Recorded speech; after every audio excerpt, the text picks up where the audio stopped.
ဒီနေ့မနက်ခင်းလေးမှာတော့တကားနှစ်ခုရဲ့လမ်းနှစ်သွယ်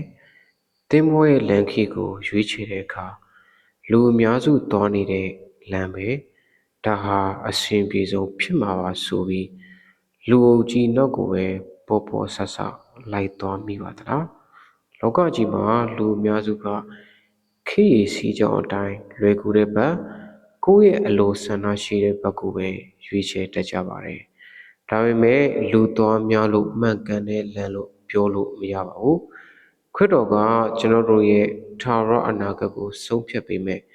အလွန်အရေးကြီးတဲ့လမ်းနှစ်သွယ်အကြောင်းကိုတတိပေးထားပါတယ်တမန်ကျမ်းစာထဲမှာအခုလိုဖော်ပြထားခဲ့ပါတယ်ရှမဿဲခန်းကြီး9အပိုက်ငယ်73မှ14ကျင်းတော်တကားကိုဝင်ကြတော့ပျက်စီးခြင်းသို့ရောက်သောလမ်းနှင့်တကားသည်ခြေဝန်းသည်ဖြစ်၍ဝင်သောသူတို့သည်များကြ၏အသက်ရှင်ခြင်းသို့ရောက်သောလမ်းနှင့်တကားသည်အလွန်ကျဉ်းမြောင်းသည်ဖြစ်၍တွေ့ဝင်သောသူတို့သည်နေကြ၏လို့မိန့်တော်မူခဲ့ပါတယ်ဒီလောကမှာပျက်စီးခြင်းစီကိုဥတည်တဲ့လမ်းဟာအလွန်ကျယ်ဝန်းပြီးတွားရတာလွယ်ကူလှပါတယ်ကိုယ့်ရဲ့လောဘကိုယ့်ရဲ့အတ္တကိုယ့်ရဲ့ကိလေသာအတိုင်းလွတ်လပ်စွာရှောင်လန်းနိုင်တော့အဲ့ဒီလမ်းထဲမှာတွားနေတဲ့သူဟာအလွန်ပဲများပြားလှပါတယ်စံကျင်ဘက်အနေနဲ့စစ်မှန်တဲ့အသက်ရှင်ခြင်းနဲ့ဘုရားသခင်အထံတော်သို့ရောက်မဲ့လမ်းကတော့အလွန်ကျဉ်းမြောင်းပါတယ်ကိုယ့်ရဲ့အတ္တကိုဆွန့်လွတ်ရတယ်ခရစ်တော်ရဲ့တမန်တရားအတိုင်းစီကံရှိရတဲ့အတွက်အဲ့ဒီလမ်းကိုရှာတွေ့ပြီးရှောင်လန်းသူဟာအလွန်ပဲနေပါတယ်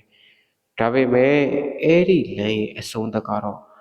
ထာဝရအသက်နဲ့ဘုန်းတော်ဖြစ်ပါတယ်ယုံကြည်သူမိတ်ဆွေတို့ကျွန်တော်တို့ဟာအပေါ်ယံခရိယံလို့ခံယူထားပြီးလက်တွေ့ဘဝမှာတော့လူအများစုသွားနေတဲ့လောကီအဖြစ်လမ်းကျယ်ကြီးထဲမှာပဲပျော်မွေ့နေမိကြပါသလားလမ်းချင်းကခက်ခဲတယ်ဆိုပေမဲ့တင်းလက်ကိုတွဲပြီးလမ်းပြပေးမဲ့ခေတ္တရှင်ယေရှုခရစ်တော်ရှိနေပါတယ်ဒီနေ့ကိုယ့်ရဲ့ရှောင်လန်းမှုကိုပြည့်ပြည့်သားသားရွေးချယ်ပါ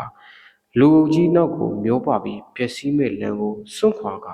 ခွတ်တော်ပြတာတဲ့တန်ရှင်းစင်ကြယ်တဲ့